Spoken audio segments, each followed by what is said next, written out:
Hello guys, চলে এসেছি আমার একটা ছোট্ট আমার ভিডিও নিয়ে। আমি যাবো এখন ঘাটাল। চলো আমি নিয়ে নিচ্ছি আমার এখানে কোনো 100 টাকাটা। আমার বন্ধু আমাকে একটু করে আনতেছে। চলো ঘরের থেকে নিচের দিকে যাওয়া যাক 100 টাকাটা নিয়ে। এই ছোট্ট ভাবে সবাই আমার আসবে, দেখতে থাকুন। এই চলে এসেছি, আমি আমার জুতোটা করে নেবো। এই কোনো জুতো বলেছি, মাথা মাথা খারাপ হয়ে গেছে আমার হয়তো।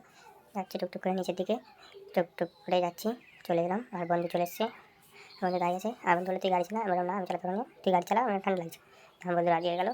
দিয়ে টুকটুক করে আমরা যাচ্ছি ঘাটালের দিকে এগিয়ে। চলো আমার আরেকটা বন্ধুকে আনতে যাচ্ছি, চলো দেখাবো তার সিন কী হলো রাস্তায়। রাস্তায় আসা মাত্রই রাস্তায় আমার দিকে রাসের জন্য ভিড়তে লাগলো, পয়সা পয়সা করে। আমি ইগনোর করে দিয়ে বললাম পরে এসে দেবো, দিয়ে এগিয়ে যাচ্ছি। আর এই বন্ধুটাও চলে এলো, তাকেও নিয়ে দিয়েছি। বন্ধুটা আবার কেমন স্মাইলটা দিল, দেখো ও কী লাগছে। দিয়ে আমরা এগিয়ে যাচ্ছি, এখানেও ভিড় ছিল, আমরা বললাম পরে দেবো। দিয়ে আমরা এগিয়ে গেলাম ঘাটালের দিকে। আস্তে আস্তে আমরা এগিয়ে যাচ্ছি ঘাটালের দিকে। চলো ঘাটালে কী হলো আপনার দিকে বলবো। এই যে আমরা গণেশ মন্দিরের পর আমরা এগিয়ে যাচ্ছি ঘাটালের দিকে। এর অপোজিটে নদীর ওপারে আছে অনুকূল আশ্রম। এই যাচ্ছি, কাকিমা তার বয়ফ্রেন্ডকে বলছে তুমি চেক কাট দিয়ে নেই কাটি বলে কাকিমা বোঝাই চলে গেল। আমরাও যাচ্ছি টুকটুক করে ঘাটালের দিকে। চলে এসেছি, এখানে দেখছি অনেকগুলো কাকিমা তার মেয়েটি এখানে বাজার করতে যাচ্ছে ঘাটালে, শপিং করতে।